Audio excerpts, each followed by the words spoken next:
I want to start the new year off right. And what better way to start off the new year than with some certified good reads? I saw on Goodreads that they had formulated a list of past winners from their Goodreads Choice Awards.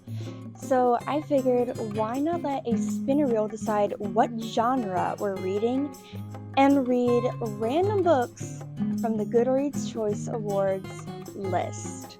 I have here a spinner wheel of 8 different genres. Without further ado, let's see what our first genre is going to be.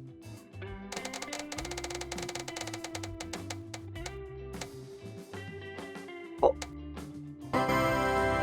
Looks like we are reading a book from the historical fiction lineup. Now, out of this lineup, I've already read 2 of these books, both of them being by Taylor Jenkins Reid. Now, of books that I own physically, we could go with The Woman or Malibu Rising. Malibu Rising I have owned for longer. I think I'm absolutely going to love this book, but I don't really feel like a book that is too heavy right now, so I think I will go with Malibu Rising.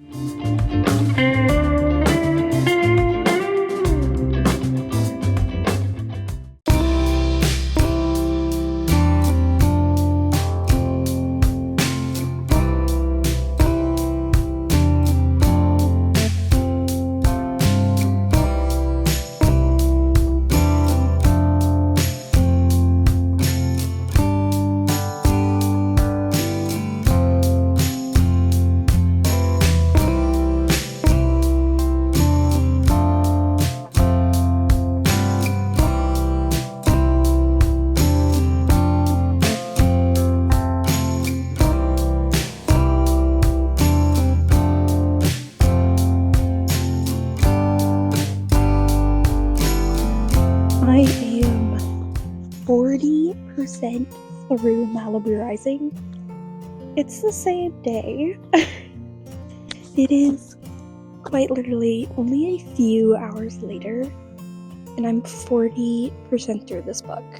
It's addicting, for sure. There's not a whole lot going on. There's not a whole lot of action. We're essentially just reading about these people's lives. It jumps back and forth between timelines and point of views, but it is all in third person. There have been multiple points so far where I've almost cried.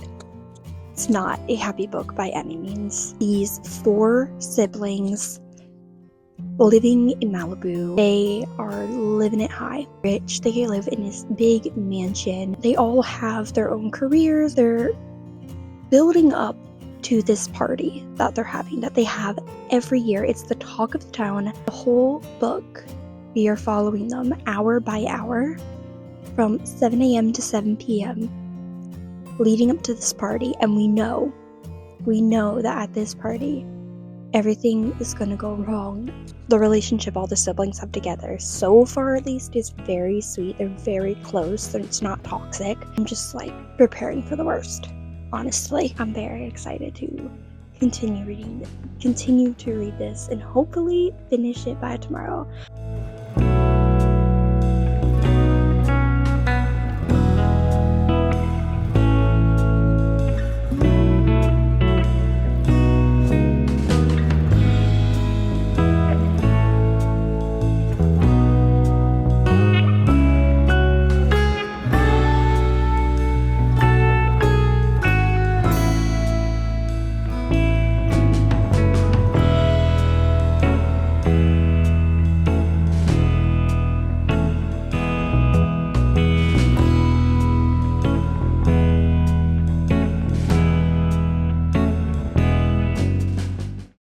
I have finished Malibu Rising. I almost called it Carrie Soto is back. I have finished Malibu Rising. This was nothing like I expected. This story is essentially a tragedy. There's nothing happy that goes on in this story. I guess technically it has a good ending for our main characters, but it doesn't feel good. It doesn't feel like a happy ending.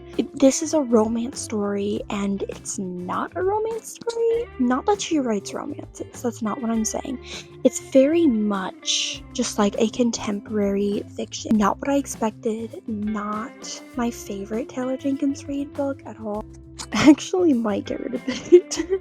But that's besides the point. We have to move on to book number 2. So let's grab that wheel and see what genre we're reading next. The genres we have left are mystery, thriller, science fiction, fantasy, romance, horror, debut novel, and fiction.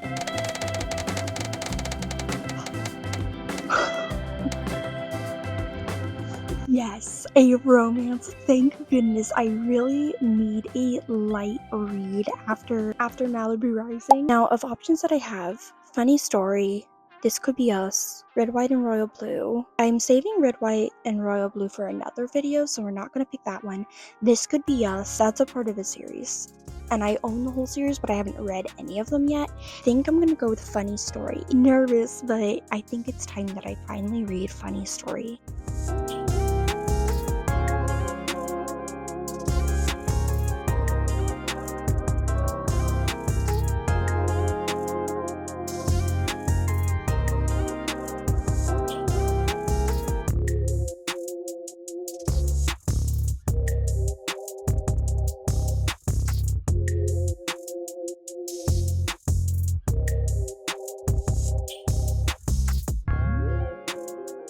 I am just about to head out, but before I do, I wanted to give a quick update on Funny Story and how I'm liking it so far. I don't want to get ahead of myself.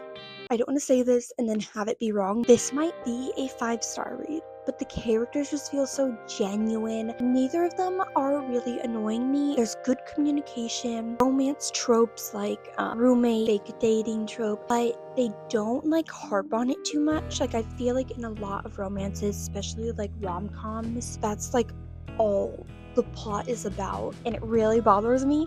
But in this one, it was like, yes, it was a mutual agreement to get back at their exes, but at the same time, they have good communication when it comes to developing feelings. I'm over 50% through. I read 200 pages of this yesterday, and I can't wait to finish it today. That's all I have. I'm gonna go run my errands and then come home and finish this book.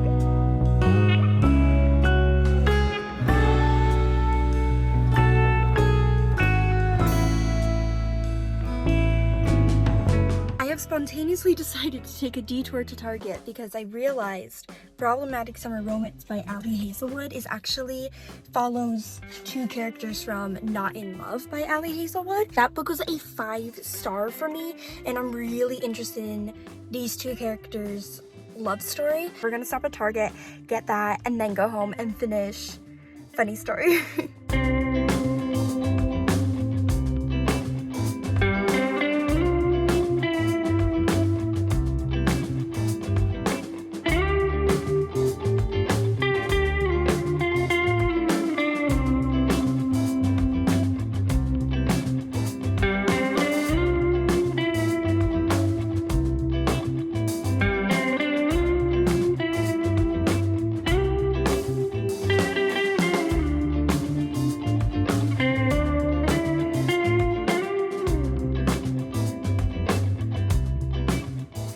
I am never trusting Target online again because they said they had it in stock. They said it was in the book section, and it wasn't, okay? It wasn't. There wasn't even a spot on the shelf for it, and when I asked a employee about it, they said, yeah, it's not in the back, and it looks like it was removed from the shelf in their system. I guess it just didn't update online, so I'm really upset. But I got 3 other books that I've been really, really wanting, so kind of an impulsive buy on my part, but also not, because these have been on my want to buy list for years now. But I'm just gonna order Problematic Summer Romance from like Amazon. Is this the worst angle ever? Yeah, probably. But I'm just doing a mini book haul. I got the Target exclusive of The Will of the Many. I've been wanting to read this since it came out, but I was really intimidated because I think it leans more on the sci-fi part of sci-fi fantasy. We follow our main character who has infiltrated this academy to solve a murder, to search for an ancient weapon, to uncover secrets that may tear the Republic apart. And then I also got Blood Over Brighthaven by M.L.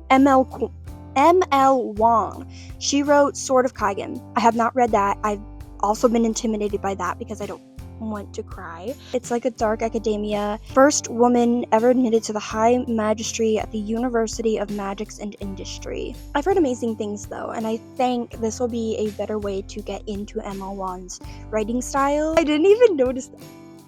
Can you see that? What the heck? That's gorgeous! Final book I got was Wildcard by Elsie Silver. I only own the first two in the Rose Hill series, but I really wanted this one, even though it's the last one. I really wanted it because it's an age gap romance, and I never thought I would say this, but I really like the age gap trope. And there's something about this, a bit spicy. It's a bit spicy. I like it. These are the 3 books I got. That's my mini book haul, and let's get back to reading.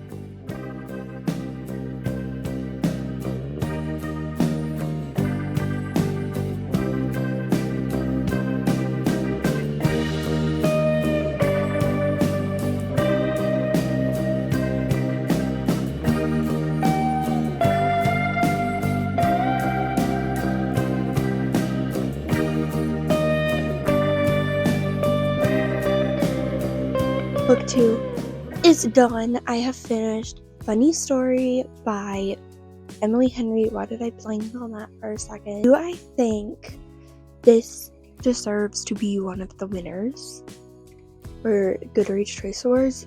Yes, absolutely. Do I think it should be classified as a romance? No, I mean, it has a romance, but there was no lust for like 300 pages. Throughout the entire story, they've only known each other for like 5 months. And then by the end, they're like, oh, I love you. I love you. Like, if they got into a relationship, believable. If they moved in together, believable. But saying I love you after 5 months, no, I don't believe it. So that felt a little weird to me at the very end. Romance was thrown in at the very end because that's what was needed for it to be a romance book. Let's move on to book number 3. So far, we have read a book from the historical fiction genre and the romance genre. We have fantasy horror debut novel, fiction, mystery thriller, and science fiction. Let's see what we're going to get for book number 3.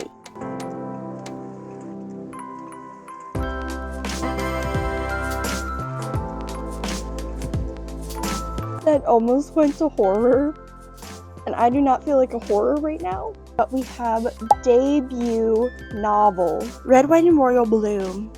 I would pick, but Wayward I think is a bit more of a horror, so I'm not going to go with that. I'm going to go with How to End a Love Story by Yulin Kwan.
Unfortunately, I have decided to DNF How to End a Love Story. This is my second time trying to read this. First time, I had to put it down because it was triggering me too much. I thought I could handle it this time, but I got like 100 pages in. I'm putting it down again forever this time. They just keep talking about her sister's accident. I don't like Helen's character. She's annoying, whiny. She acts like a teenager. She gives in to peer pressure just because she wants people to like her. She doesn't speak up for herself. Grant and Helen have like a forced proximity working on adapting her book into a TV show. We've gotten none of that. It feels like that was just an excuse of a setting to put the characters in. The result is just like what the characters are doing and saying feels like it could happen anywhere. Done with this book. I'm done with it. I'm giving it a solid like 3 stars because I can see the potential. The plot and the character development needed more work. I like to give debut authors the benefit of the doubt, you know. Hello, all my beautiful, beautiful beings out there. Thank you so much for stopping by, and please remember, you are amazing. You are loved. You are so brave, and you are kind. Even when you don't think you're being kind, you're doing your best. And guess what? Your best is enough. Even when you're at your worst, you're enough. If you could, I would really appreciate it if you leave a like below. While you're down there, consider subscribing. It's free. You can always unsubscribe later. It would really encourage me to keep making videos. We read 3 award-winning books, and I will see you next week. Bye.